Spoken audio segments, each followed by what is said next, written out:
তারিখের পরে সব বুঝে নেব আমরা। আগামী দিন লড়াই জোর লড়াই হবে। এই ফলে 2 নম্বর অঞ্চল আমাদের হাতছাড়া ছিল, সেই ফলে 2 নম্বর অঞ্চল ফিরে পেতে আজকে ফলে 2 নম্বর অঞ্চলে যে জমি কমিটির পঞ্চায়েত সমিতি সদস্য ছিল, আজকে তারা তৃণমূল কংগ্রেসের উন্নয়নের কাজের দিক থেকে আজকে তারা যোগ দিতে বাধ্য হয়েছে।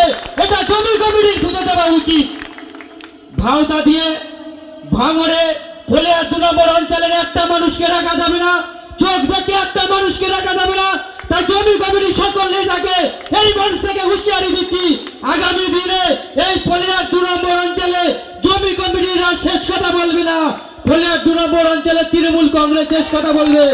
আমরা তৈরি আছি লড়াই করতে, চোখে চোখ লেগে লড়াই করতে বাধ্য থাকবো। আমরা জানি গত পরশু দিনকে টোনায় কি অবস্থা করেছে আপনারা সকলেই জানেন। এই জমি কমিটির নেতারা টোনায় মায়েদের সাথে কি বিচ্যুতি করেছে আপনারা সকলেই জানেন। এটা জানার কারুর কম নেই, সকলেই জেনেছে। আমরা অনুরোধ করব যারা এখনো জমি কমিটিতে আছে, যারা আইএসএফ এ আছে, তাদেরকে অনুরোধ করব আসুন এই তৃণমূল কংগ্রেসের পরিবারের সাথে যুক্ত হন, উন্নয়নকে ছড়িয়ে দিয়ে এই জমি কমিটির নেতাদের বুঝিয়ে দিন যে ভাওতা দিয়ে আর চলবে না, জমি কমিটি রাজ শেষ করতে হবে, আইএসএফ রাজ খতম করতে হবে। আগামী দিন শওকত মোল্লা সাহেবের নেতৃত্বে আমরা মডেল ভাঙড় গড়ব। এই মঞ্চ থেকে কথা দিয়ে যাচ্ছি লোকসভা ভোটের পরে, এই লোকসভা ভোটের পরে আমাদের বিধায়ক আছে বসে, এই লোকসভা ভোটের পরে ভাঙড় যদি ভাঙড়ের ফলিয়ার 2 নম্বর অঞ্চল মডেল না যদি আমরা করতে পারি, প্রতিশ্রুতি নাই, আমরা বলে দিচ্ছি করব করব করব। এটা মাথায় রাখতে হবে আপনাদের। কুড়ে খাতা খাবার দিন আর নেই। জমি মাটি মাফিয়াদের সাথে যেভাবে মাটি মাফিয়া রাজত্ব এই জমি কমিটি এই অঞ্চলে চালাচ্ছে, সেই মাটি মাফিয়া রাজত্বকে শেষ করার চেষ্টা আমাদের করতে হবে, এটা মাথায় রাখতে হবে। আমি প্রশাসনকে অনুরোধ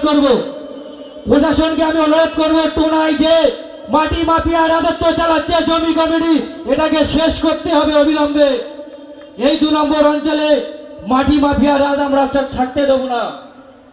ভাঙড়ের মানুষ শান্তিপ্রিয় মানুষ, ভাঙড়ের মানুষ খেটে খাওয়া মানুষ, ভাঙড়ের মানুষ অধিকারের কথা বলে, বাস্তবের কথা বলে, স্বাস্থ্যের কথা বলে, শিক্ষার কথা বলে। ভাঙড়ের মানুষ বমগুনির কথা বলে না, যেভাবে কয়েক বছর ধরে এই যে এলাকায় যে রাজত্ব চলেছে। আমরা জানি যে আজকে সামনে করে মিটিং করছি আমরা বহুত দিন পরে, কিন্তু আজকে এই মিটিং থেকে প্রমাণ করে দিতে হবে যে ফলিয়ার 2 নম্বর অঞ্চল তৃণমূল কংগ্রেস ছিল, আগামী দিনে থাকবে। এবং আইএসএফের সাথে যারা রয়েছে তাদেরকে বলছি আসুন আমরা এক পরিবার হয়ে এই ফলিয়ার 2 নম্বর অঞ্চলকে মডেল করার আমরা চেষ্টা করি। দুর্নীতি মুক্ত পঞ্চায়েত গড়ার, ফলিয়ার গড়ার লক্ষ্যে আমরা যে টার্গেট দিয়েছি, শওকত মোল্লা সাহেব যে টার্গেট দিয়েছে, সেই টার্গেট আপনারা দেবেন। আমরা জানি যে আপনারা একে একে আসবেন, কেননা যেভাবে প্রত্যেক বাড়ি গিয়ে জমি কমিটির নেতারা হুমকি দিচ্ছে, আমরা জানি যেভাবে জমি কমিটির নেতারা প্রত্যেক বাড়ি বাড়ি গিয়ে বলতে কারোর ঘর ভাঙবো, কারোর ঘর ধরিয়ে দেবো।